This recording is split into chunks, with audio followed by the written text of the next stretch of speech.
मौका दीजिए। जैसे आपको पता है कि विगत कुछ वर्षों से और ख़ास तौर से पिछले 1 साल से शहर की सड़कों के मुद्दे की अगर बात करी जाए तो वो मेरी नंबर 1 प्राथमिकता रही है।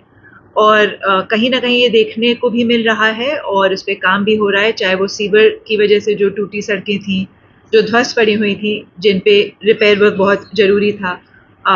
उन पे काम हुआ है। डूडा, नगर पालिका, पीडब्ल्यूडी, अन्य संस्थाओं जो हमारी संस्थाएं हैं, उनके माध्यम से भी काफ़ी काम करवाने का प्रयास किया गया है। आपने देखा होगा कि 2 बड़ी सड़कों का चौड़ीकरण हो रहा है पीडब्ल्यूडी के माध्यम से। तो उसी क्रम में हम लोगों ने तय किया कि एनकैप का जो बजट आता है, जो बेसिकली एक ऐसा बजट है जो डिज़ाइन किया गया है कि एनवायरमेंटल फैक्टर्स को माइंड में रखते हुए कैसे कहाँ सड़क बनवाई जा सकती है जिससे थोड़ा सा प्रदूषण कम हो उन रोडों के बनने से, और तमाम जो एनवायरमेंटल फैक्टर्स हैं उनको ध्यान में रखा जाए। उसी क्रम में हमने सूची बनाई और इसके लिए मैं जिला प्रशासन को और अपनी डीएम को भी धन्यवाद कहना चाहूँगी, जिन्होंने काफ़ी मेहनत करी, और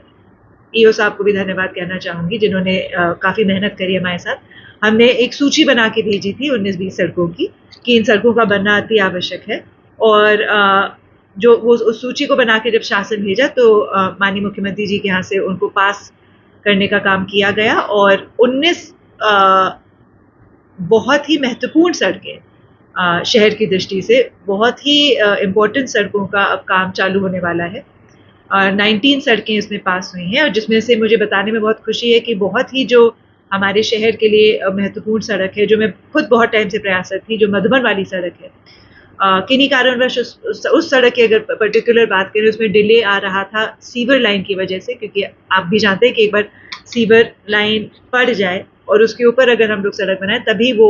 लॉन्ग टर्म में सक्सेसफुल रह सकती है। अगर उसके पहले हम लोग सड़क बनवा देते तो उसको फिर से खोदना पड़ता, फिर से ध्वस्तीकरण होता। इसी मुद्दे को लेके सोमवार को मैं व्यापार मंडल के अलग अलग संगठनों को हमने आमंत्रित किया है कि पीडब्ल्यूडी गेस्ट हाउस हमारे साथ बैठें। वहीं मौके पे कुछ अधिकारियों को भी बुला लिया जाएगा जो संबंधित अधिकारी हैं, और इसी विषय पे बात करी जाएगी कि इसमें आगे और क्या किया जा सकता है, और कैसे शहर की सड़कों की अगर खास तौर से बात करें कैसे उनमें सुधार लाया जा सकता है। कुछ उनके और भी मुद्दे थे, हमारे जो व्यापारी संगठन हैं, अलग अलग संगठन हैं, कहीं ना कहीं सब हमसे जुड़े हुए हैं और उनकी बात सुनना मेरी जिम्मेदारी है। कैसे कम से कम नुकसान हो सीवर लाइन की जो योजना है, जो खोदा जाएगा सीवर की वजह से,